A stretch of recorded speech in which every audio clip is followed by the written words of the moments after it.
GraceandTruthRadio.world proudly presents Life Coaching for Men, improving their relationships with their wives and learning to communicate for a more fulfilling and satisfying marriage. And now, Men Loving Well, with Christian counselor, author, and relationship coach, Dr. Jim Slaughter.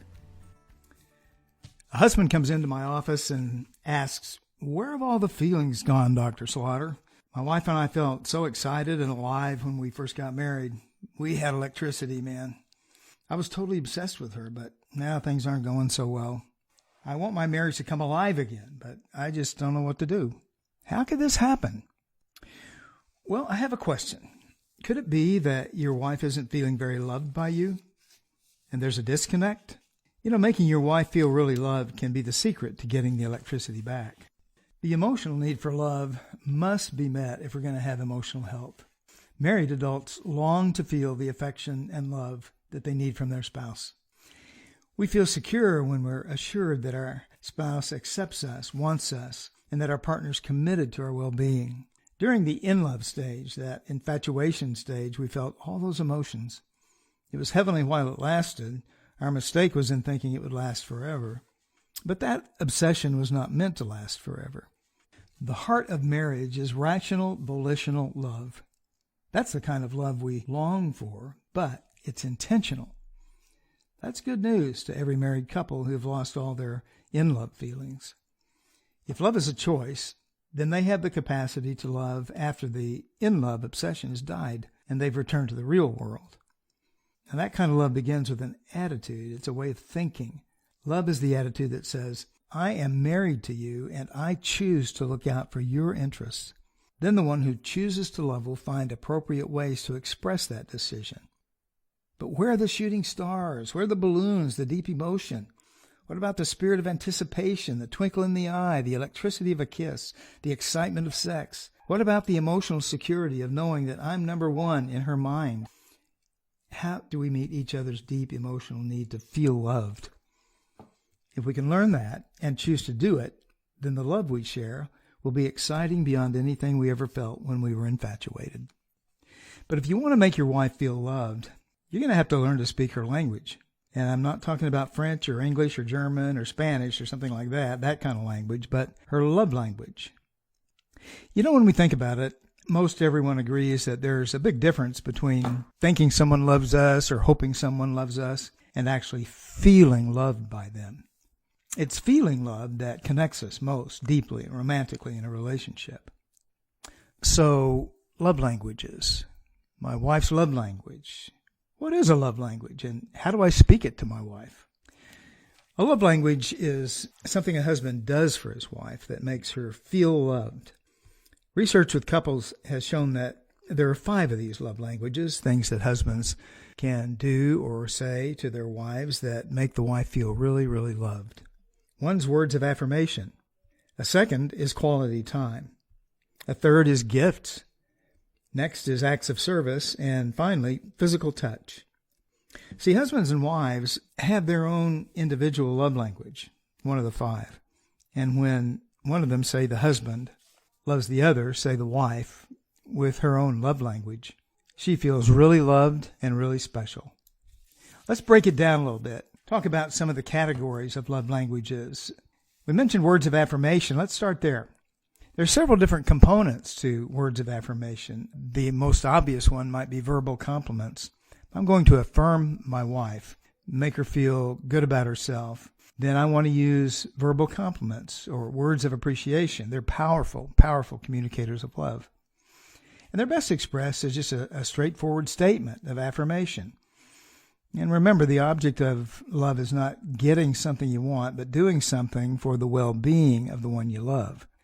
We're wanting her to feel loved. And if affirmation is her love language, complimenting her reaches deeply into her heart, guys, to make her feel loved by you. Say something like, "Wow, you look awesome today." Or, "You're so good at what you do. I wish I could do it that well." Or maybe, "Thank you for making our home look so beautiful." A second component of affirmation is encouraging words.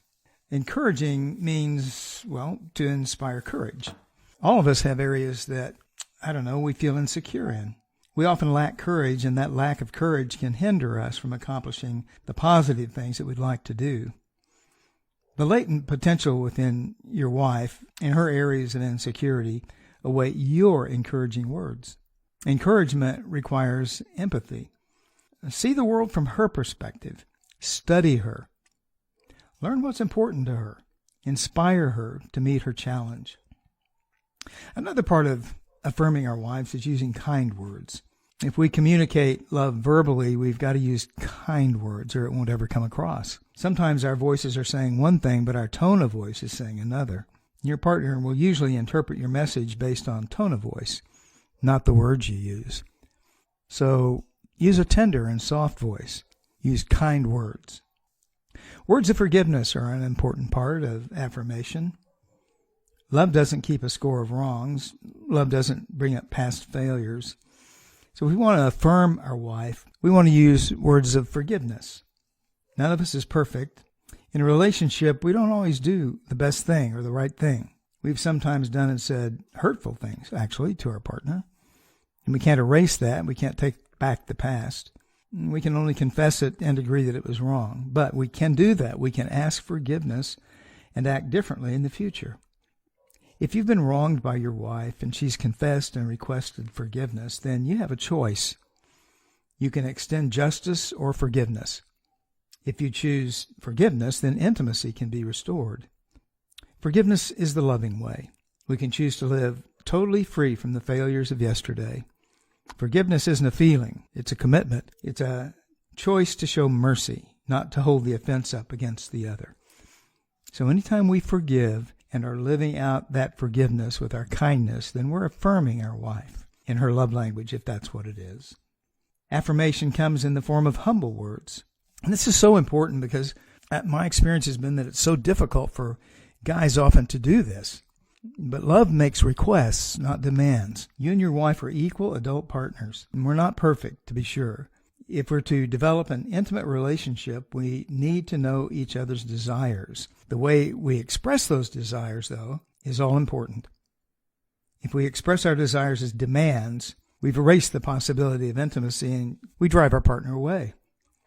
If, however, we make known our needs and desires as requests, we're giving guidance, not ultimatums. When you make a request of your wife, you're affirming her worth and abilities. A request introduces the element of choice. Your wife may choose to respond to your request or to deny it, but love is always a choice. She may comply with the demand, but a request creates the possibility for an expression of her love and your love to her. Here's some tips, especially when it comes to words of affirmation.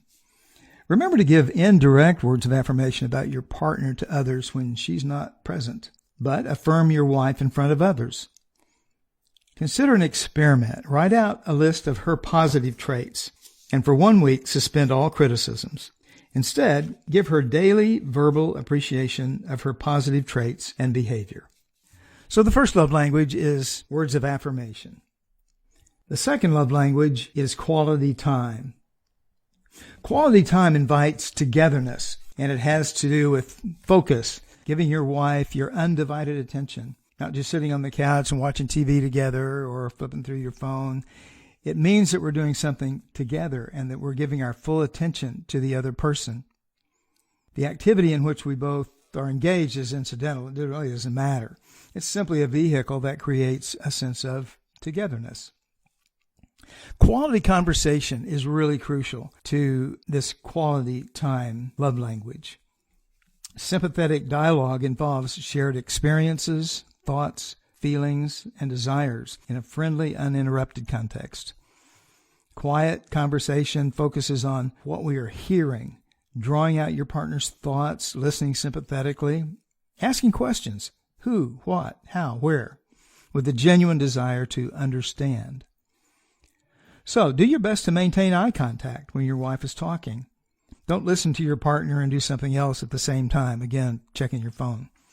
Listen for feelings, glad, mad, sad, bad, indifferent, afraid, whatever. Listen for those because feelings are important to a conversation. Observe your partner's body language. Body language silently expresses both thoughts and feelings. And remember, don't interrupt. Learning to talk is important. Self-revelation doesn't come easy for some of us, especially us guys. Awareness and expression of our emotions, again, the glad, mad, sad, bad, or afraid emotions, is essential for a healthy relationship. And remember, emotions are neither good nor bad. They simply are our psychological responses to the events of life. In each of life's events, we have feelings, thoughts, desires, and eventually behavior, actions. It's the expression of this process that we call self-expression.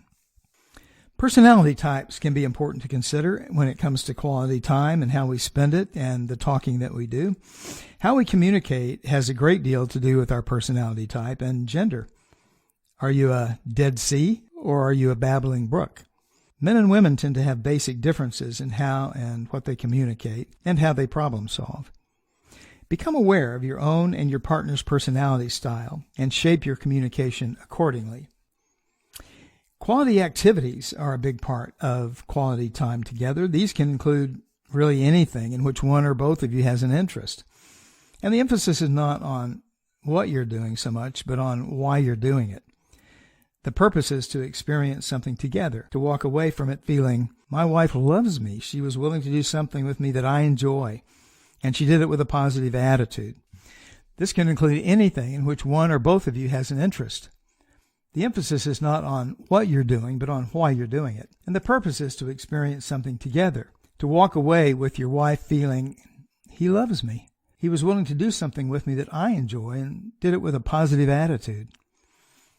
The essential ingredients in a quality activity are these. Number one, at least one of you wants to do it. Number two, the other is willing to do it. And number three, both of you know why you're doing it, to express love by being together.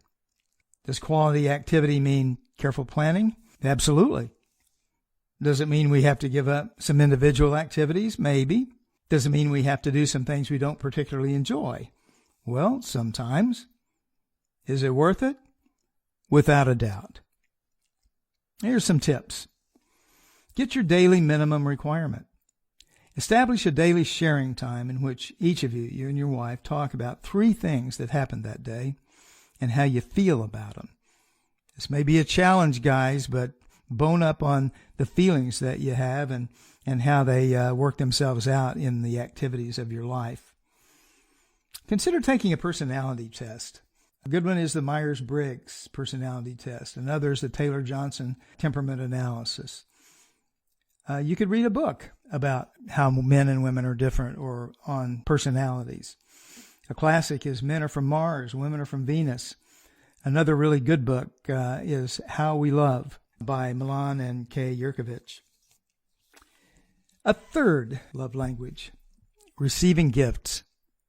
Gift giving is a universal part of the love relationship, it seems. It's a fundamental expression, really, of love that transcends cultural barriers. You must be thinking of someone to give them a gift, and the gift itself is a symbol of that thought. It doesn't matter whether it costs money. Gifts may be purchased or found or made. What's important is that you thought of your wife, and it is not just the thought implanted in the mind that counts, but the thought expressed in actually finding the gift and giving it as an expression of love. Someone has mentioned that it's important to consider the gift of self, that is, giving yourself. Your presence, the gift of your presence, is an intangible gift that can speak more loudly than a gift that can be held in somebody's hand. Being there when your partner needs you is a priceless gift. Your body becomes the symbol of your love. Here are some tips about gift giving and receiving. Try making a list of all the gifts that your wife has expressed excitement about receiving through the years, either given by you or by other people. You can recruit the help of family members who know your wife. And don't wait for a special occasion. You don't have to have that. If you're a penny pincher, you can resist spending money on gifts. Remember, you don't have to spend a lot, and the money you do spend is well invested. Sometimes a card can say it all. I gave my wife a gift one time by taking a magic marker and making a note to her on the bathroom mirror. With a red magic marker, the note to her said, "Wow, you are one hot chick." And believe me, she told me about that, how much she enjoyed that for a long, long time, and even mentioned it to other people. What an exciting thing that was. The gift of self, we mentioned some tips. Remember, you don't have to spend a lot of money, but the money you spend is well invested. Acts of service is the fourth love language. Galatians 5:13 reminds us to serve one another in love. The truth is we should be serving each other all the time, not just husbands and wives, but everyone. It's a part of the Christian life. But for some wives, acts of service is the special way that you make them feel loved. And finding that is really, really important. Acts of service means doing things you know your wife would like you to do. You seek to please her by serving, which requires thought and planning. It requires time and effort and energy. But requests for service can't be demands, manipulation by guilt or coercion by fear. Now, there are three principles to keep in mind when it comes to meeting a wife's needs when it comes to acts of service. One, remember that what we do for each other before marriage is no indication of what we'll do after marriage. Before marriage, we're carried along by the force of that in-love obsession. After marriage, we revert to being the people we were before we, quote, quote, fell in love. Number two, love is a choice and cannot be coerced. Each of us must decide daily to love or not to love our partners. If we choose to love, then expressing it in the way in which our partner requests it will make our love most effective and emotionally appreciated and enjoyed. Number three, your partner's criticisms about your behavior may provide you with the clearest clue to her primary love language. People tend to criticize their partner most loudly in the area where they themselves have the deepest emotional need. Overcoming stereotypes can be really crucial. Learning the love language of acts of service will require some to re-examine their stereotypes of the roles of husbands and wives. Sometimes we get it in our heads that husbands are supposed to be responsible for certain things around the house and in life, and wives are supposed to be responsible for other things. Those walls are coming down quite a bit these days, culturally, but a willingness to re-examine and change stereotypes is necessary in order to express love more effectively. Remember, there are no rewards for maintaining stereotypes, but there are tremendous benefits to meeting the emotional needs of your wife. Have your wife make a list of 3 or 4 things she would like you to help with. Don't add any more than one request a month, but remember your partner can only choose to do what's on the list. It can't be demanded. So, guys, your wife gives you a list of things that she would like for you to do. She can choose which one of them on the list she wants you to do. This love language of service has different dialects. The acts of service that you're willing to do may not be the ones your wife needs most from you, so listen to her and what she requests of you. The fifth love language is physical touch. Physical touch is a fundamental expression of love and meets an essential biological need within each of us. So holding hands, kissing, hugging, back rubs, sexual intimacy, these are all ways of communicating emotional love to your wife. Since touch receptors are located throughout the body, lovingly touching her just about anywhere can be an expression of love. But remember, your touch does not always need to be sexual in nature or intent. Now, here's some tips about that. Not all touches are created equal. Some will bring more pleasure to your wife than others. Your best instructor is your partner. Consider doing a sensate focus exercise. By that I mean, caress your partner and try to discover the most sensitive areas of her body and the kind of stimulation she enjoys most. She may, for example, prefer a gentler touch, or maybe a rougher one than you yourself would enjoy. Your partner can use what we call a spectrum rating scale to describe how positive or negative your touch is on different parts of her body. 1 to 10 is for positive touch. -1 to -10 is for negative touch. And remember, loving touch does not always need to lead to sexual intimacy. Keep in mind that a time of crisis is a particularly important time to extend the gift of touch to your partner. Hugging, holding hands, a reassuring kiss can be sorely needed encouragement during loss. If a back massage communicates love to your wife, then the time, the money, the energy you spend in learning to be a good masseur will be well invested.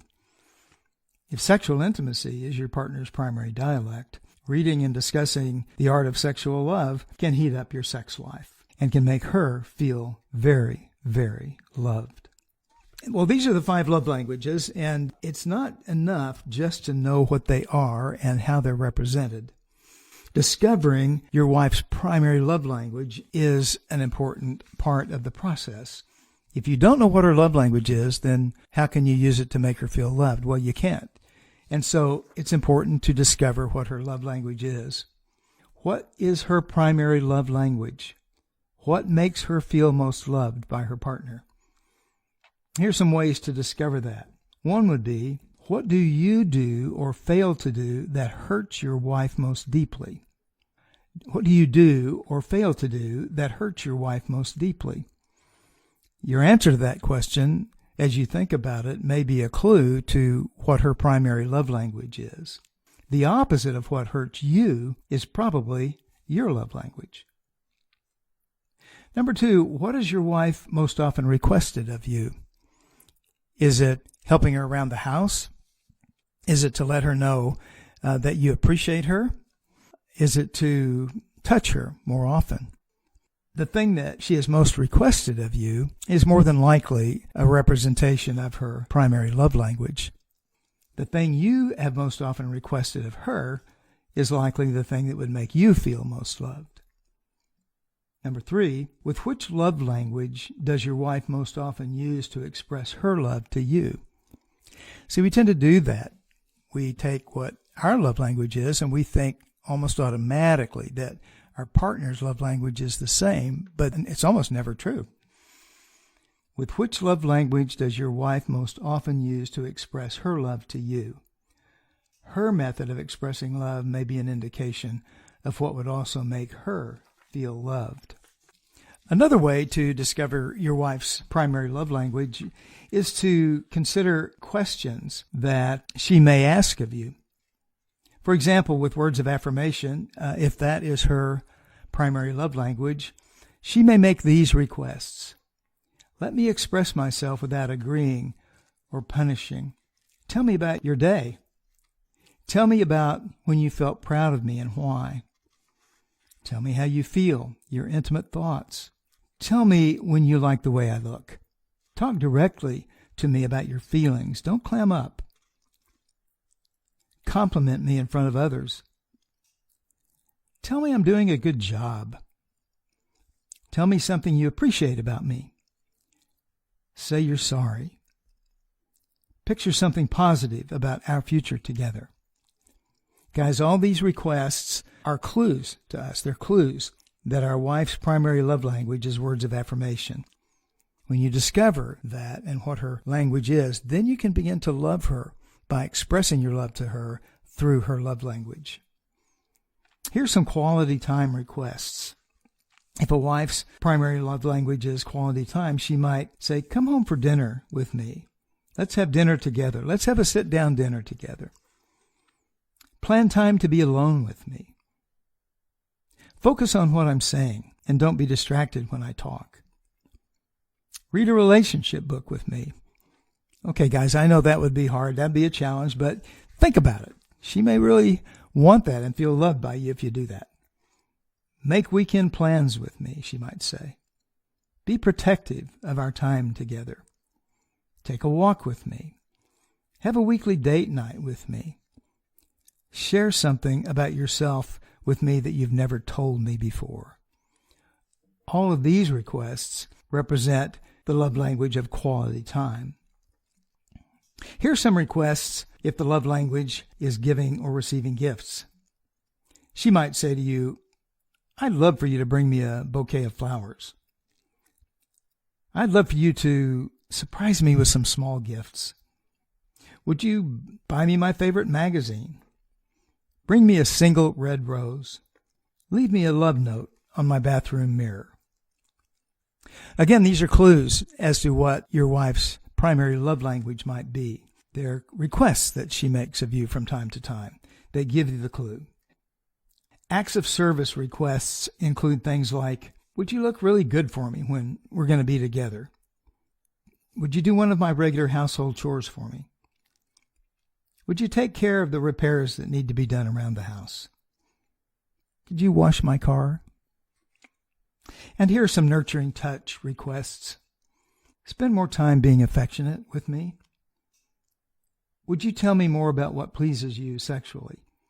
Show me some affection that doesn't lead to sex. When I'm upset, just hold me. Give me a back rub. Give me a foot massage. Could you give me an unexpected kiss? Hold hands with me. All these requests are clues to what our wife's primary love language might be. Guys, we have to be aware of what our wives are saying to us, because with each request, they may be telling us in their own way what they need from us. Love languages are so crucial when it comes to restoring vitality to a marriage and to giving it the kind of zing that it may have lost. Be aware of what your wife is saying. Be aware of what her primary love language is, and begin loving her through that love language.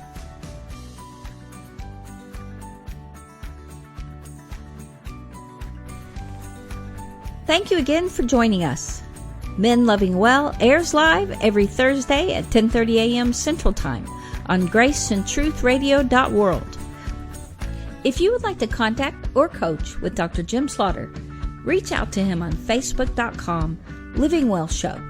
Email him at jslaughterphd@yahoo.com or contact him at his clinic, Life Solutions, 817-232-1363. We look forward to seeing you again next week here on Men Loving Well.